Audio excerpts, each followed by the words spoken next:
part 4 of my time in the CSC with Britain's most dangerous prisoners. So today I'm going to talk about a guy called Ferdinand Lieveld, or Ferdy as he's known.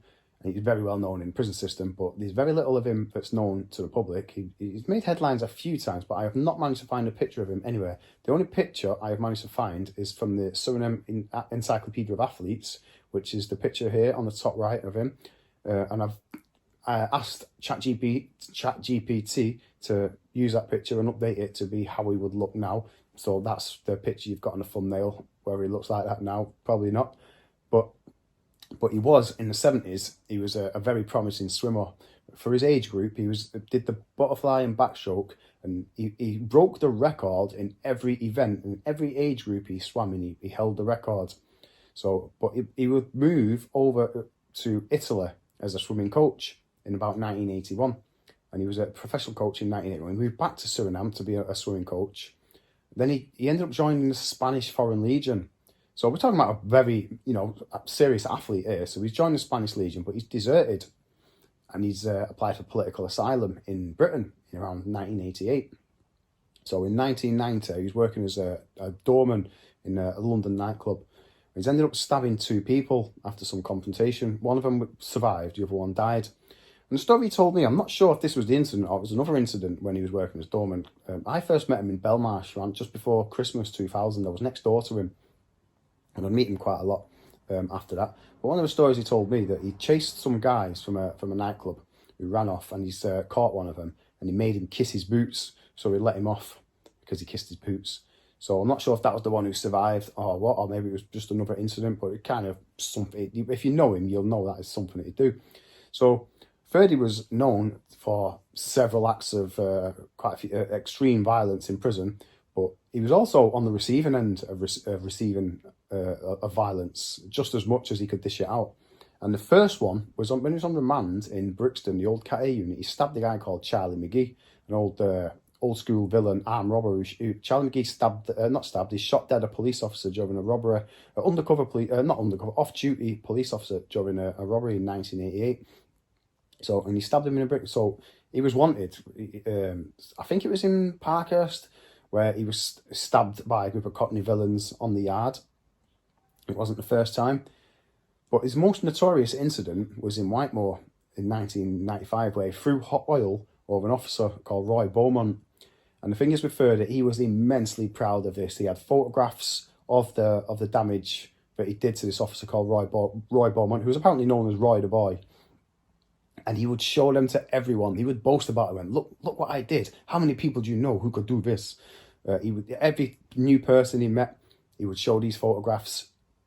And a few years later, in 2002, Roy Beaumont, Roy the Boy, would die in a hang gliding accident in Scotland. And Ferdy was proud. He actually tried to take credit, basically saying he killed him by saying he made him retire. And had he not retired, he wouldn't have been hang gliding in Scotland as some fun activity. And he did quite a lot of other violence. That was his most notorious one. But he was also the victim of a hot oil attack himself before that in Long Martin off a Scouse mob. But he was known to be a bit of a bully, and he's a very intimidating person. The size of him, he's very very athletic. Well, the thing is with Ferdy, he's a divisive person. People, you could stab him and stuff like that. You wouldn't have to deal. A lot of people in jail have a lot of back Ferdy because he's not from the criminal underworld. He's a South American person who's just very dangerous. So there's no real comebacks for people who inflict violence upon him. But he is not scared of anybody. He doesn't fear anybody. So when he's done Roy the Boy, he's had trial twice for it, I believe. I think, or some people say 3 times, but on both occasions the jury could not reach a verdict. So he ended up being found technically not guilty of it. But when I first met him, obviously he showed me the photos of Roy the Boy, and anyone who has seen the aftermath of someone in jail who has had hot oil or geed up, it's called in prison, who's been geed up in prison. I've met a couple. Well, no, it's horrific. But when I was next door to Ferdy in 2000, he was in Woodhill in 98, 99. He started off on the quite an open, progressive regime, but I've heard a couple of reasons why he was moved to A-Wing. One of them is he was obsessed with a female member of staff. Another one is he slapped a guy called Tony Steele. So he'd been moved back to A-Wing in Woodhill, and he was always arguing at this time with a guy called Sharky. Sharky was quite well known, Sean O'Connor, and I'm sure he got out and wrote a book. I remember reading it somewhere, but Sean O'Connor was another divisive person. Ferdy was upstairs, Sharky was downstairs, and they were arguing each other, shouting abuse. They're going to smash each other head in all the time. Everyone knew that, who would be the winner if they ever did come face to face. But on A-Wing at the time in Woodhill CS Unit, you've never unlocked more than one prisoner at the same time. So one day, this was in '99, you used to have a cell cleaning kit of the old wooden handled brooms. So when Ferdy was cleaning his cell, he broke the broom handle and sharpened it on his floor.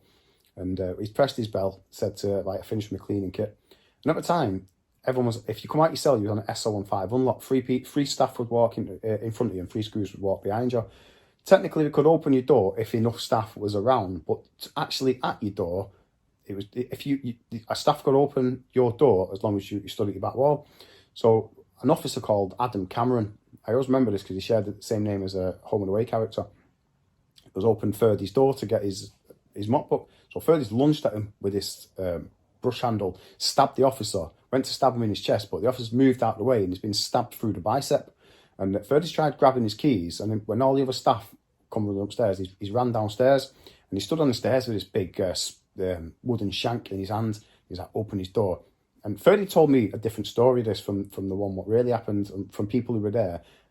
But he's known to be a bit of a bullshitter, and I'll come to that again.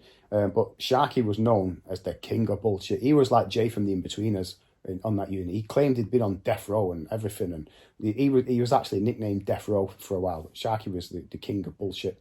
And so Ferdy's gone downstairs, and there was a lot of staff or pulled the battens out at the bottom of the stairs, not letting him through. And he was like, open his door, open the cunt's door, and all that kind of stuff. There was a couple of officers upstairs, but no one wanted to jump on him from upstairs because you'd end up falling downstairs. So, and in Woodhill at the time, the stairs, there were no gaps in between the stairs, so you had a slat there and a slat there, and that's how the stairs were, and they were kind of like that. So one of the officers got behind him as Ferdy was coming downstairs, and then pulled his ankles, put his hands through the gaps in the stairs and pulled his ankles. So Ferdy fell downstairs and they've all jumped on him. And one notorious incident from this, Sharky was mixed race, but when he were on the floor, Sharky started shouting, break the black bastard's arms and stuff like that. And he did lose a bit of credibility as some anti-authority figure after that by siding the screws. But the story that Ferdy told me, and would tell everyone after that, was he actually got to his door, and when he opened his flap, Sharky was sat there with his back against the door and his feet against the bed as blocking his entrance. But obviously, from other people that were there at the time we talked to him, he didn't get to the bottom of the stairs. So he was known to elaborate on these stories. But it was after that, because when I met him in Belmarsh, he would spend around 7 years in a seg before coming back to Woodhill in 2007, and I'd be with him there again.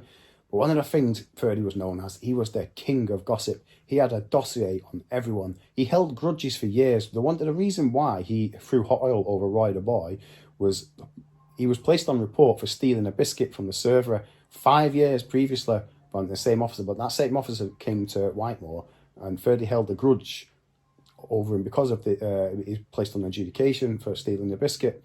And something happened in the build-up to it as well. Like Ferdy didn't forget, made some comments and stuff like that. But during his time in the seg, he would know he would want to know everything about every prisoner. And sometimes a prisoner would come to the seg and they'd say, like, hey, who's just come to the seg? Who's just come in that cell? And it was John Smith or something like that. And you go, John Smith, you made a cup of tea for Screws in Parkhurst in 1994. Something like that. He would know everything. And you were talking to a nonce in 98 in Long Lartin seg. You're a scumbag. And he had this famous dossier he would keep notes on every single person, and everyone was either a nonce or a grass, and he would always fill people's head. You don't speak to this, but if you meet this person, if you go on a wing, you'll meet him. He's a scumbag. And it was a bit of if someone was known to be right into further, like if you met someone in a different, it was a red flag. If you were, so yeah, I know if you were a mate with him, it was a bit of a.